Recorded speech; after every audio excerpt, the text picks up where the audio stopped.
안녕하세요, 존보입니다. 자, 9월 26일 부동산 대책이 또 나왔죠. 근데 정부에서 부동산 대책을 내놓은 거를 한마디로 요약해 보자면은 공급을 핑계로 한 또 건설사 PF 살리기 위한 대책이다, 이렇게 요약할 수가 있겠습니다. 그래서 기사를 보시면은 헤드라인 한번 보도록 하겠습니다. 3기 신도시 3만 가구 늘린다, 내년까지 주택 100만 가구 공급 이렇게 나와 있고, 더 짓고 일정도 당긴다, 이렇게 얘기가 나오고 있는데, 자, 이거에 대해서 정책을 한번 보면은 말은 그럴싸해요. 공공주택 더 늘리고 민간 규제 확 푼다. 그래서 앞에 강조했던 거는 공공주택을 더 늘린다고 이렇게 나와 있죠. 수도권 3기 신도시를 39만 호에서 3만 호 더 늘리고, 그 다음에 신규 공공택지도 6만 5천 호에서 8만 5천 호로 2만 호 늘리고, 그리고 민간 물량 공공 전환도 5천 호를 또 늘린다고 이렇게 대책을 이렇게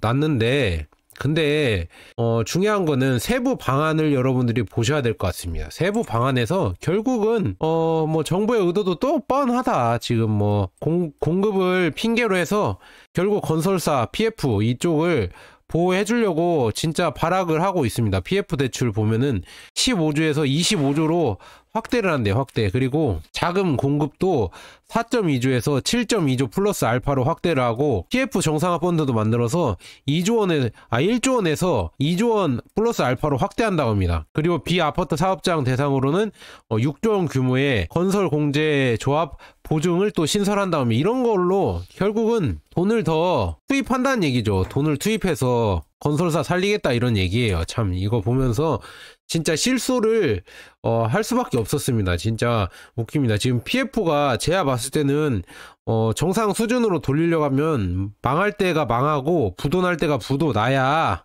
그게 이제 부동산도 정상화가 되면서 경제가 다시 살아날 텐데, 지금 그런 걸 하기 싫으니까 이렇게 계속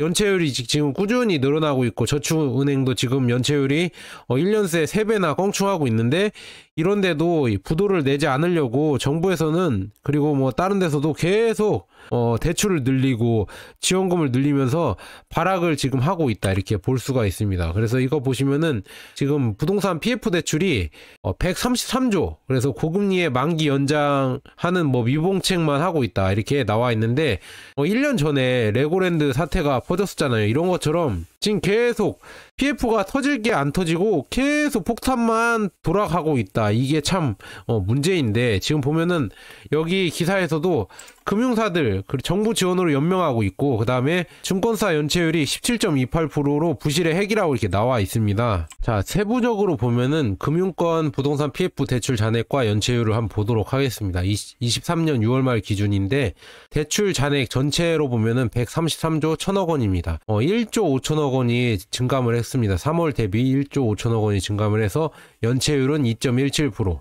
은행이 43조인데 1조 4천억 원 증가를 해서 은행은 연체율이 적죠. 그래서 0.23% 이렇게 되고 있고, 증권사가 지금 문제입니다. 증권사가 연체율이 17%나 지금 넘어가고 있습니다. 그리고 계속 2천억 원이 또 늘어고 5조 5천억 원이 돼 있습니다. 이렇게 되어 있고, 보험사는 43조 7천억 원, 저축은행도 이게 진짜 증권이랑 저축은행이 문제죠. 그래서 4.61%에서 대출 잔액이 10조입니다. 10조. 이렇게 지금 문제가 계속 되고 있는데, 이런 PF를 언제 정상화를 시킬지 진짜 정부에서 의지가 있는지 진짜 걱정이 됩니다. 왜냐하면은 우리 내부적인 사정이야 그렇게 돌아간다고 해도 외부적인 사정이 계속 안 좋아지고 있습니다. 미국의 모기지 금리죠. 모기지 금리가 8%에 근접을 해서 23년 내에 최고치가 되고 있다. 그래서 지금 미국에서도 그렇게 안정적이라는 주택시장을 갖고 있는,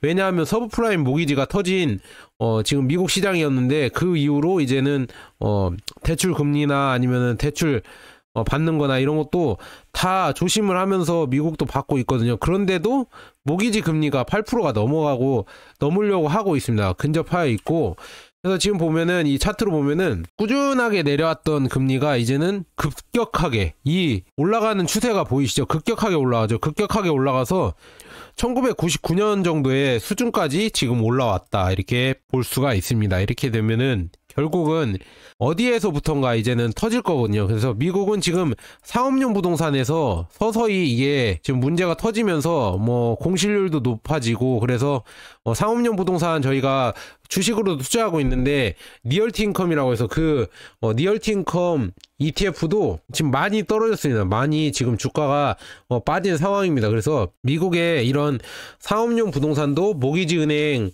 협회 30년 모기지 금리가 이렇게 급등을 하면서 결국에는 점점 부실률이 높아지고 있다. 그러면 우리나라 어떻게 되겠어요? 미국이 기축통화 국가인 미국이 이렇게 금리가 높은데 우리나라도 당연히 따라가야겠죠. 그래서 금리를 8%로 향해 가고 있다고 합니다. 그래서 은행의 주담대가 지금 이제는 폭주 기관차다. 계속 오르고 있다. 지금 미국의 10년물 국채 금리도 지금 지난 3일에 4.8까지 오르면서 2007년 이후 가장 높은 수준. 그러니까 리먼 브라더스 때보다 더 높아졌다고 합니다. 금리가 이렇게 높아진다는 얘기는 결국 미국 자체에서도 여러분들 잘 생각해 보셔야 돼요. 미국 자체에서도 문제가 많으니까 그만큼 프리미엄을 주는 겁니다. 미국 국채에 대해서. 미국이란 나라도 점점 뭔가가 문제가 많고 뭐라고 해야죠? 부채가 계속 늘어나고 있으니까 그거에 대한 투자 프리미엄을 주는 겁니다. 채권에 대해서. 그런 것처럼 우리나라도 계속 PF 부채나 아니면 가계 부채가 계속 늘어나고 있잖아요. 그럴수록 금리는 점점 더 오르고 그에 따라서 부도 확률은 더 높아진다.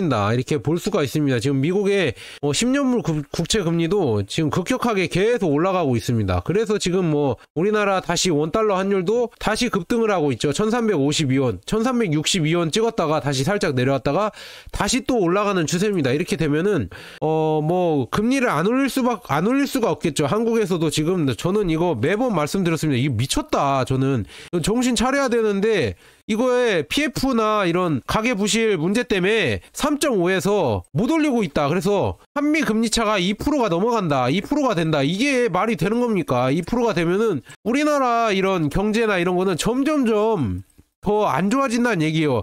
그 PF나 부동산 부실을 막기 위해서, 집값 떨어지는 걸 막기 위해서 전체 한국 경제를 담보로 삼고 있다. 이렇게 볼 수가 있습니다. 그래서 이거 올리지 않고 계속 간다고 하면 올리지 않을 수가 없을 겁니다. 아마 이제는 금리를 올릴 수밖에 없다. 그러면은 영끌족들 더 힘들어지겠죠. 그러면 부동산은 내려올 수밖에 없습니다. 그래서 이런 거 잘 보셔야 되고, 우리나라의 이런 금리 정책이 진짜 잘못됐다고 보고 있으면 이게 계속되면 계속될수록 뭐 주식시장이나 아니면 여러가지 우리나라 시장에 투자한 자금들이 다 해외로 나갈 수밖에 없다. 이렇게 볼 수가 있습니다. 그리고 뭐 당연히 물가는 엄청나게 오르겠고 서민들의 이런 경제 상황은 더 안 좋아질 것이다. 이렇게 볼 수가 있고요.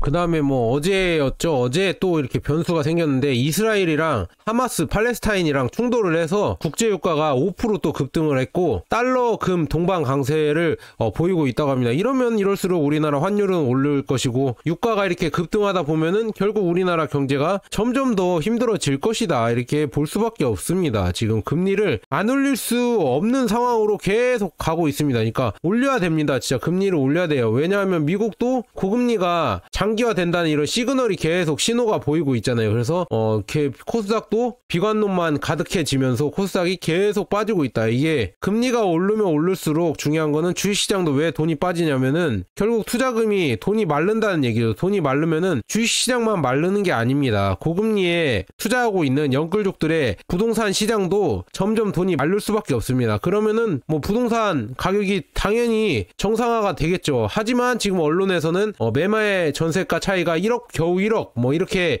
기사를 내면서 가격이 또 치솟는 것처럼 갭 투자가 계속 성행한다. 이런 식으로 또 국민들을 속이고 있습니다. 참 이거 보면서 웃긴데 지금 보면 또 다른 기사는 또 이렇게 나왔습니다. 지금 LH 전세금 미반환 사고도 계속 일어나고 있다. 올해만 해도 345억 역대 최대라고 이렇게 나와 있습니다. 그래서 전세 사기, 역전세 여파가 아직 가시지 않고 있는 가운데 한국토지주택공사 죄송합니다. LH가 올해 역대 최대 규모의 전세보증금 미반환 사고를 당한 것으로 나타났다. 이렇게 쭉 보고 있는데요. 그래서 쭉 보면은 올해 1월에서 8월 602건의 전세보증금 미반환 사고가 발생했는데 여기에서 전세금만 해도 345억 원으로 이미 연중 최고치를 넘어섰다고 합니다. 그래서 쭉 보면은 보증금 미반환 사고의 규모는 2020년에 164건으로 27억 9천만 원에서 21년에 412건에 97억 이거 늘어나는 게 엄청나죠? 27억에서 97억으로 늘어났다가 지난해 909건으로 331억 원 이렇게 매년 큰 폭으로 늘어나고 있다고 합니다. 그런데 1월에서 8월까지 602건이 발생했는데 그 전세금 가격이 345억이에요. 작년을 훨씬 뛰어넘어서 지난해 전체 한 331억보다 1월에서 8월까지 한 게 345억 원으로 훌쩍 뛰어넘었어요. 이렇게 계속 전세금 미반환 사고가 이렇게 일어나고 있다. 이렇게 보면은 결국은 집값은 떨어질 수밖에 없다. 이게 정상화가 돼야 저는 우리나라가 다시 또 발전할 수 있을 거라고 저는 보고 있습니다. 그래서 지금 보면은 강남에도 지금 가격을 못 내린다는 뭐 이렇게 사람들도 있겠지만 집주인들이 가격을 못 내려서 가격을 안 내리고 있는데 매물만 계속 쌓여가고 있다. 이렇게 기사가 나오고 있습니다. 그래서 매물만 쌓여가고 거래량은 늘지 않고 있다. 그만큼 이제는 가격을 내려야 떨어질 수밖에 없거든요. 근데 가격을 안 내리고 있으니까 지금 매물만 계속 쌓이면서 거래는 실질적으로 되지 않는다. 결국은 거래가 되려면 어떻게 돼야 되냐면 결국 가격이 내려가야 됩니다. 가격이 내려가야 그거에 따른 수요가 늘어나기 때문에 가격을 내리지 않고서는 거래가 늘 수가 없다. 그러니까 부동산 가격이 점점 정상화돼야 된다. 제가 누누이 말했잖아요. 불확실성이 증가가 되고 있고 채권금리가 지금 상승하고 있고 그리고 물가도 상승하고 있고 결국 금리 인상은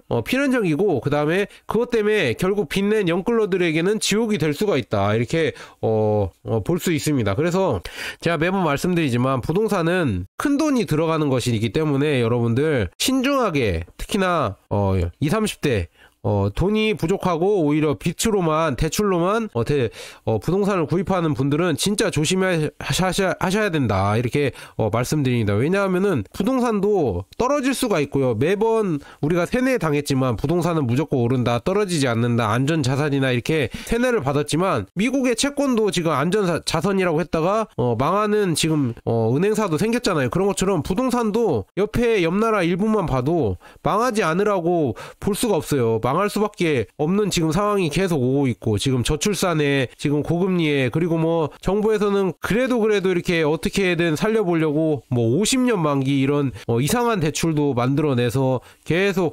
집값을 어떻게든 보존해 보려고 지금 하고 있는데 그런 지금 방법이 다들 결국은 잘못된 것이다. 저는 그렇게 보고 있습니다. 여러분들 그러니까 중요한 거는 부동산은 큰 돈이 들어가는 것이니까 여러분 신중하게 투자하셔야 된다. 그리고 저는 부동산을 그렇게 투자의 용도라고 보지 않고요. 우리가 그냥 집을 얻으면서 의식주를 해결하고 이렇게 보금자리라고 보고 있습니다. 그래서 여러분들 부동산에 대해서 크게 뭐 시세 차익을 얻겠다 그런 욕심을 내지 마셔라 이렇게 말씀드립니다. 제가 이렇게 뉴스 있을 때마다 이렇게 요약해드려서 부동산 얘기도 전달해드리도록 하겠습니다. 자, 여기까지 좋은 버나드였습니다. 여러분 감사합니다.